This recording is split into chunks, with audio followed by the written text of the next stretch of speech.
محترم عزیز بزرگوں، دوستوں اور نوجوان عزیز ساتھیوں، گھروں میں رہنے والی عزیز ماں بہنیں، اللہ جل جلالہ امن والہ کا ہم پر بے انتہا فضل ہے، کرم ہے کہ اللہ تبارک و تعالی نے ہم سب کو سب سے بڑھ کر دنیا کے اندر عظیم نعمت اسلام دے کر پیدا فرمایا، اور اللہ تبارک و تعالی نے دوسری عظیم نعمت ہم سب کو، جس کی تمنا ہر کسی نے فرمائی تھی، عہدہ تو اس کو نہیں ملا تو کم از کم اس عہدے کے زیر نگرانی بھی چاہی تھی، تو اللہ تبارک و تعالیٰ نے کسی ایک کے بغیر اور کسی کو مرحمت نہیں فرمایا۔ ایسی ہستی اقدس حضرت رسول کریم صلی اللہ علیہ وسلم کی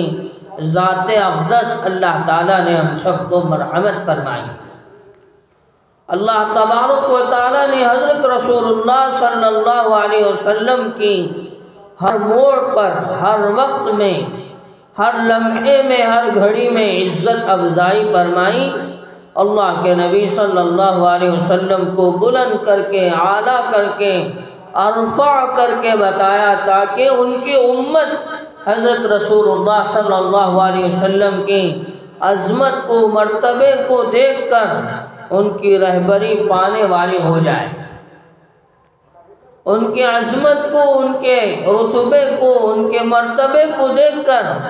ان کی اطاعت و فرمانبرداری کرنے والی ہو جائے۔ جبکہ خود اللہ تبارک و تعالیٰ نے میرے اور آپ کے آقا حضرت رسول اللہ صلی اللہ علیہ وسلم کے بارے میں اپنی مبارک کتاب کے اندر ارشاد فرمایا ہے، وَمَا آتَاكُمُ الرَّسُولُ فَخُذُوهُ وَمَا نَهَاكُمْ عَنْهُ فَانْتَهُوا وَاتَّقُوا اللَّهَ۔ اللہ تعالیٰ فرماتے ہیں میرے رسول صلی اللہ علیہ وسلم جو چیز تمہیں مرحمت فرمائے، جس چیز کا تمہیں حکم فرمائے اور جس چیز کے کرنے سے تمہیں منع فرمائے، کیوں کہے تمہیں فلاں کام کرنا ہے، کرنے والے بن جاؤ، اور یوں کہے کہ تمہیں فلاں کام نہیں کرنا ہے، تم رکنے والے بن جاؤ، اللہ تبارک و تعالیٰ فرماتے ہیں تم کامیاب ہو جاؤ۔ حضرت رسول اللہ صلی اللہ علیہ وسلم کی ذات اقدس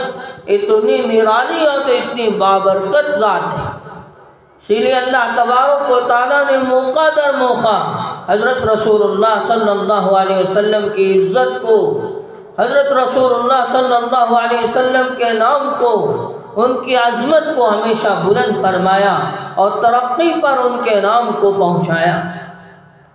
جیسا کہ ہم خود جانتے ہیں کہ اللہ کے نبی صلی اللہ علیہ وسلم جب رجب کا مہینہ آتا یہ دعا فرمایا کرتے تھے، اللہم بارک لنا فی رجب و شعبان وبلغنا رمضان۔ ایک تو سب سے پہلی بات یہ ہے کہ آدمی پر زندگی میں دو حالات ہمیشہ آتے ہیں، کہ اللہ کی طرف سے فیصلہ ہے۔ اللہ قلتا ان مع العسر یسرا،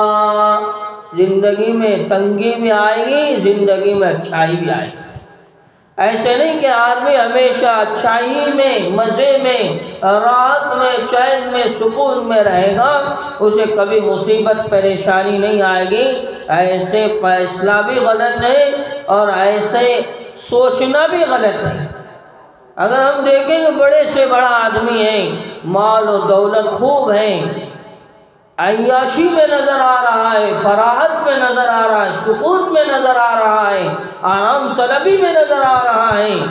یوں ہم سوچیں گے کہ بھائی اس کو کس چیز کا دکھ ہے، کس چیز کی پریشانی ہے، کس چیز کی مصیبت ہے،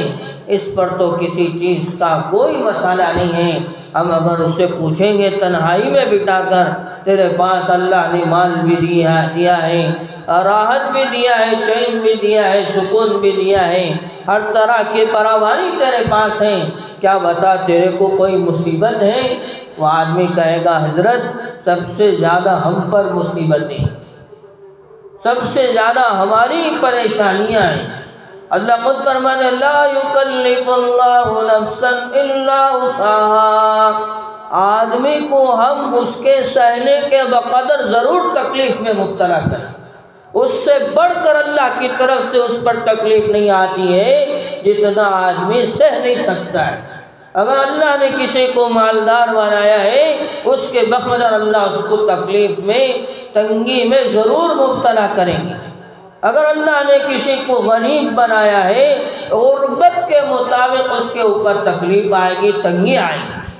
یہ اللہ کا نظام ہے، عسر کے بعد یسر کا فیصلہ ہوتا ہے۔ اللہ کی طرف سے پہلے تنگی آتی ہے، بعد میں فرحت آتی ہے۔ ایسے میرے اور آپ کے آقا حضرت رسول اللہ صلی اللہ علیہ وسلم کے ساتھ بھی نظام پیش آیا۔ اللہ تعالیٰ نے جیسے نبوت سے حضرت رسول اللہ صلی اللہ علیہ وسلم کو نوازا،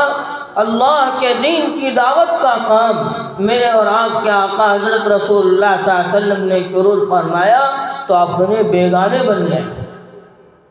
مخالفت ہر طرف سے ہونے لگی، ہر طرح کی تکلیفیں میرے اور آپ کے آقا حضرت رسول اللہ صلی اللہ علیہ وسلم کو دی جانے لگی۔ ہم بخوبی جانتے ہیں راستے میں کانٹے بٹھائے جاتے تھے، اللہ کے نبی صلی اللہ علیہ وسلم کے اوپر ان کی اوجڑی جو گندگی سے، جس کو ہم بوٹی کہتے ہیں، بھری ہوئی ہوتی ہیں، وہ بھری ہوئی بوٹی،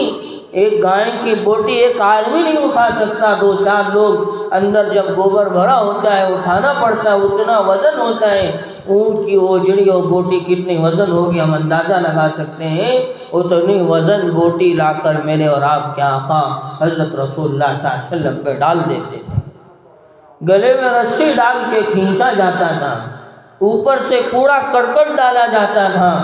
نالائقوں نے نعوذ باللہ میرے اور آپ کے آقا حضرت رسول اللہ صلی اللہ علیہ وسلم کی بے ادبی اور گستاخی کی انتہا یہاں تک کر دی کہ چہرے پہ تھوک بھی دیا، نعوذ باللہ۔ تو ایسا سب حضرت رسول اللہ صلی اللہ علیہ وسلم کو تنگی برداشت کرنا پڑا، مخالفت کا اٹل دور بن گیا۔ ساتھ دینے والے اس وقت دو لوگ تھے، ایک تو اللہ کے نبی صلی اللہ علیہ وسلم کے چچا حضرت ابو طالب تھے، دوسرے حضرت رسول اللہ صلی اللہ علیہ وسلم کی بیوی حضرت خدیجہ الکبریٰ رضی اللہ تعالیٰ عنہا۔ ایسے دکھ کے مرحلے میں اگر کوئی ہمارا ساتھ دینے کے لیے کھڑا ہو جاتا ہے، آج بھی اب سارا اعتماد، سارا بھروسہ اسی پر کرنے لگتا ہے اور ساری محبت کا رخ اس کی طرف ہو جاتا ہے۔ کیوں ایسی مصیبت کے دور میں ہمارا کوئی اپنا کھڑا ہو رہا ہے، اور آدمی مرتے دم تک اس کو یاد رکھتا ہے جو مصیبت کے وقت میں دوسرے کو ساتھ دینے کے لیے کھڑا ہوتا ہے۔ لیکن اللہ تعالیٰ کے یہاں سے آزمائش، اللہ تعالیٰ کے یہاں سے تنگی کا موقع ایسا ہوا کہ دونوں چاہنے والے دنیا سے رخصت ہو گئے، چچا بھی چلے گئے، بیوی بھی چلی گئی، دونوں بھی چلے گئے۔ اب تک لوگ مخالفت کرتے تھے، آگے جب دونوں بزرگان دین دنیا سے چلے گئے، اب لوگ جارحانہ ظلم کرنے لگے۔ اب تو اللہ کے نبی صلی اللہ علیہ وسلم کے قتل کے فیصلے کیے جانے لگے، اب تو ظلم کا شکار بنانے کی سازشیں رچی جانے لگیں۔ جیسے دونوں بزرگ دنیا سے رخصت ہو گئے، لوگ دشمنی پر اتر آئے۔ پہلے تو مخالفت کرتے تھے جب تک یہ دونوں بزرگ تھے، جیسے دونوں بزرگ دنیا سے چلے گئے، لوگ اللہ کے نبی صلی اللہ علیہ وسلم کے ساتھ دشمنی کرنے لگے۔ تو اللہ کا فیصلہ ہے، اللہ کی سنت ہے، اللہ تعالیٰ اپنے بندوں پر تنگی کے بعد ضرور فرحت کو لاتے ہیں۔ اللہ کی طرف سے انعام ہوتا ہے، اللہ کی طرف سے اکرام ہوتا ہے، اللہ تعالیٰ ان کے حق میں اچھائی کے فیصلے فرماتے ہیں۔ میں ہمارے اولیاء اللہ میں سے حضرت صابر کلیلی رحمۃ اللہ علیہ کے واقعے سے بات سمجھانا چاہتا ہوں۔ ہم نے بارہا حضرت صابر کلیلی رحمۃ اللہ علیہ کا نام سنا ہے، ایک بہت بڑے اللہ کے ولی گزرے ہیں۔ ان کے بارے میں آتا ہے اللہ تعالیٰ نے انہیں ایسی جمالیت عطا فرمائی تھی جس کسی پر نگاہ کرم کرتے تھے اس کے دل کی دنیا بدل جاتی تھی، وہ اللہ کی محبت میں سرشار ہو جاتا تھا۔ اللہ نے وہ کمال انہیں عطا فرمایا، لیکن ان کی زندگی کی قربانی کیا تھی؟ اصل ان کا نام تھا حضرت علاؤالدین رحمت اللہ علیہ، صابر تو صبر کرنے والا یہ لقب ہوتا ہے۔